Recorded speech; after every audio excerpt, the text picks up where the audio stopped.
The golden sun dipped behind the horizon, casting a warm glow across the sprawling gardens of the Mensah mansion.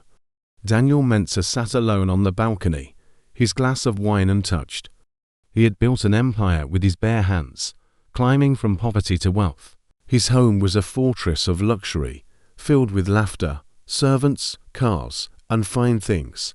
Yet in the quiet of that evening, the only sound he heard was the question in his heart: if my riches vanished, if death came for me, who among them would stay? Who loves me? Daniel, not Mr. Mensah the billionaire. Later that night, the dining table was alive with chatter. Linda, his wife, scrolled endlessly on her phone, her laugh echoing from some hidden conversation. Michael, the eldest son, leaned forward eagerly. "Dad, I've been thinking," he said. "We could expand into real estate in Lagos. It's the future. The company would triple in value." Daniel only smiled faintly. His eyes shifted to Elsa, his daughter, who quietly placed a glass of water before him. She didn't say much, but her eyes were searching his face, as though she could sense the storm inside him. After dinner, Daniel retired to his study. Two men were waiting: his lifelong friend Dr. Quaim and his lawyer, Mr. Johnson. "Gentlemen," Daniel began, his voice calm but heavy, "I need to know the truth about my family. If I lost everything tomorrow, would they still be mine? Or are they only here for my money?" Dr. Quaim frowned. "Daniel, you can't mean to."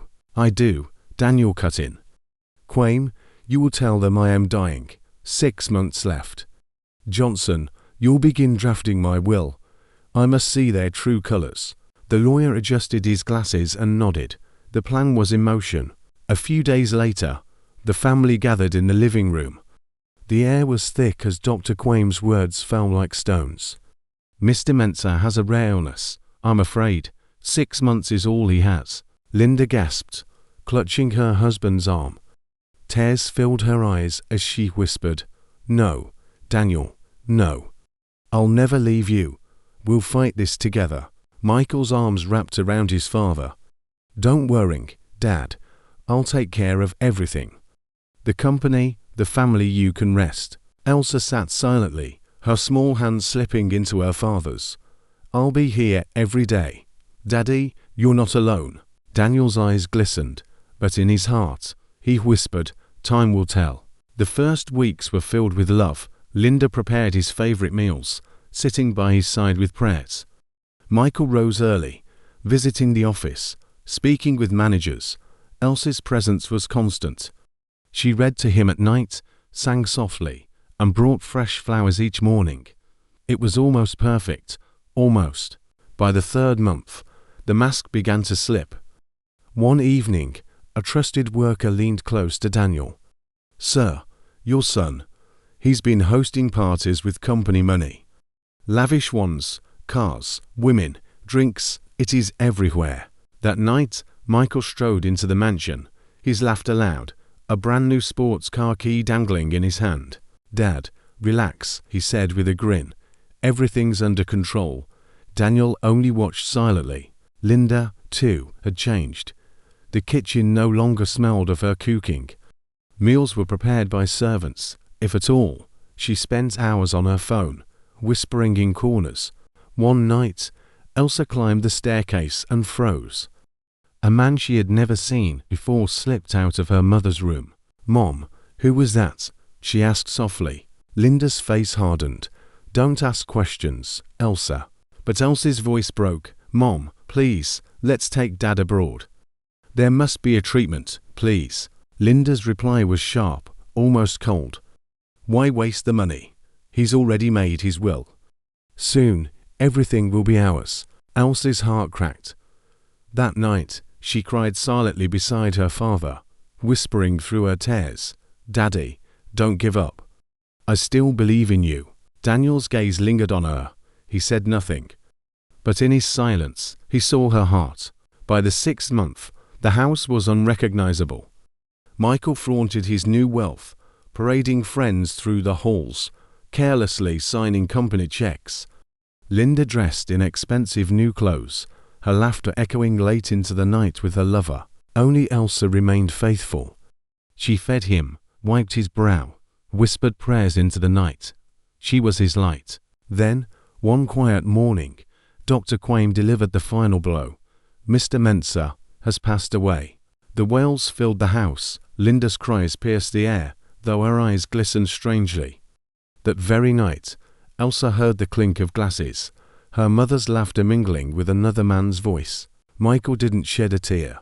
In his room, he barked into his phone, "Yes, I'm in charge now. The company is mine, full control." Elsa clutched her father's framed photo. "Daddy, they've forgotten you already." "But I won't, never." A week later, the family gathered around the long mahogany table. Mr. Johnson cleared his throat, a thick file before him. "Before I read the will," he said slowly, "there is something you must know." The heavy doors opened. Gasps erupted. Daniel Mensah stepped in alive, strong and calm. Linda stumbled back, her face pale. Michael's phone clattered to the floor.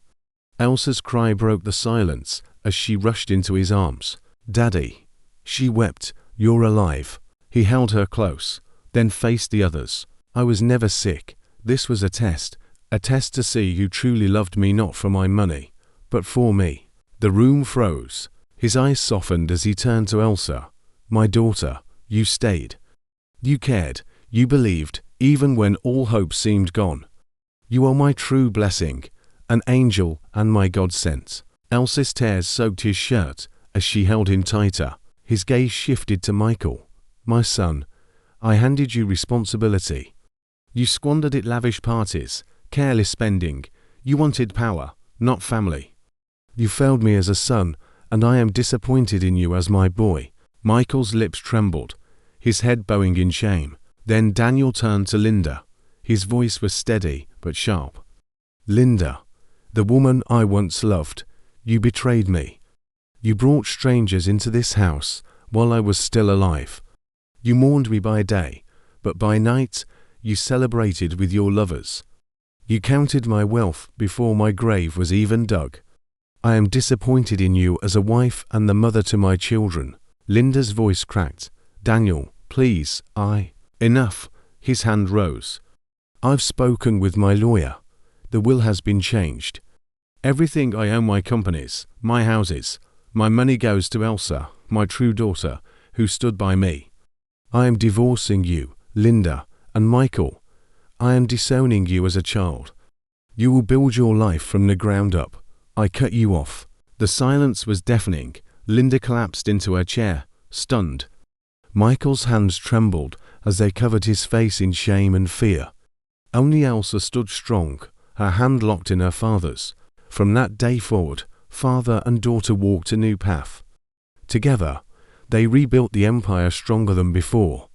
They opened charities, giving food to the hungry, homes to orphans, and hope to the hopeless. Each morning, Daniel woke with a smile, not because of wealth, but because he had found the one soul who truly loved him. Michael, stripped of riches, opened a small business. For the first time, he learned the meaning of sweat and sacrifice. Slowly, humility reshaped him. Linda disappeared from their lives, left to face the consequences of her betrayal alone after being deserted by her lovers who were in her life because of her husband's wealth. And in the grand halls of the Mensah mansion, laughter returned, not hollow laughter of pretense, but the pure sound of love, echoing between a father and his daughter ever after. Dear family, what lessons did you take from this story? We'd love to hear your thoughts in the comment. Don't forget to tell us where you are watching from. If you enjoyed the story, give us a thumbs up, share it with friends, and hit that subscribe button. Turn on notifications so you never miss out on our latest updates. Do not forget to check out other stories too. Thanks for watching and stay blessed. See you some other times.